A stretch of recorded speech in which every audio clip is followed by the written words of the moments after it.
This morning, President Trump put out a tweet in which he stated that in touring Texas, his heart goes out even more to the state.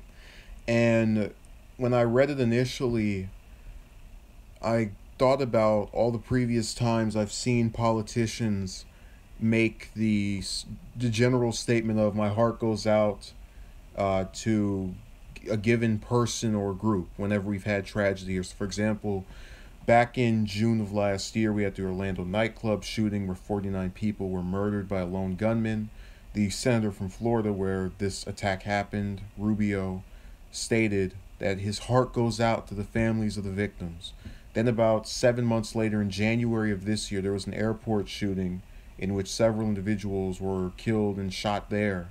And it also took place in Florida. And so, what was Rubio's response? My heart goes out to the victims. So it always bothers me when I hear that, and it's not because, I don't doubt the ability of a person to understand something bad or wrong has happened here, but you have to remember this is not an individual who does not have some level of power. So, for example, those two incidents were what one would consider gun violence.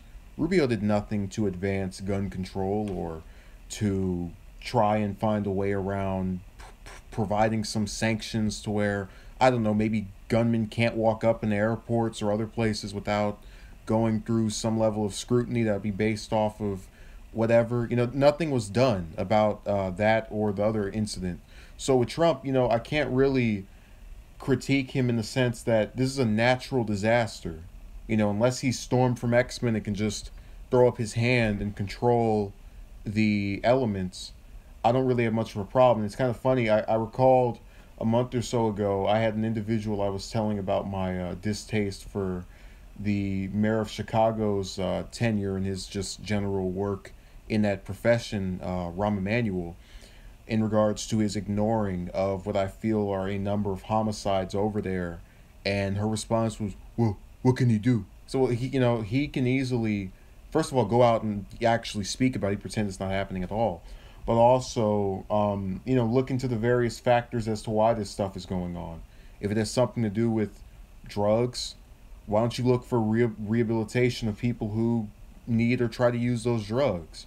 If it has something to do with just any given topic, actually make an effort. You can't just throw your hands up in the air and say, nothing I would have done could have prevented this, except for arguably what happened with Trump today.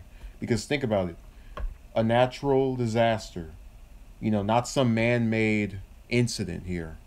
Obviously, people chose not to leave in some cases. Others, whatever their reason for still being there at the time of the flooding was, they can escape it, but also they couldn't escape it occurring because it was made to occur by things that humans cannot control.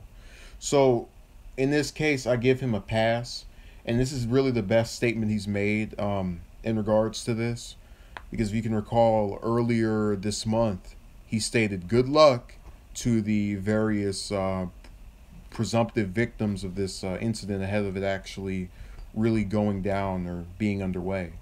So I'll take this over that comment, which did bother me, because it's kind of this thing where they talk about out of touch something is. He'll get in his, first class airplane. Everybody else has to stay on the ground trying to make sure they are able to recover from things. It's out of touch in that classical sense. So yeah, I'll give him a pass where I don't usually give passes.